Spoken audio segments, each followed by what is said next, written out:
ఈరోజు all India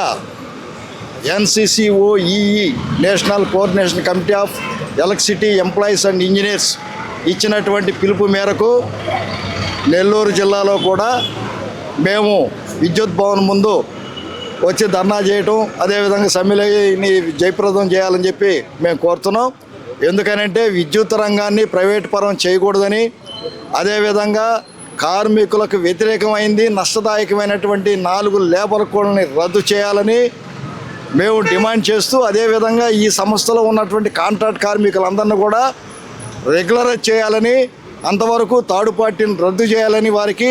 అదేవిధంగా grade 2 జేఎల్ఎంలు వెంటనే జేఎల్ఎంలు చేసి వాళ్ళందరూ కూడా అసిస్టెంట్ లైన్మెన్గా ప్రమోషన్లు ఇవ్వాలని,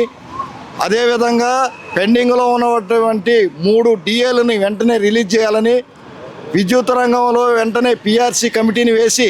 PRC కమిటీకి సంబంధించిన చర్చలు జరపాలని యూనియన్లతోటే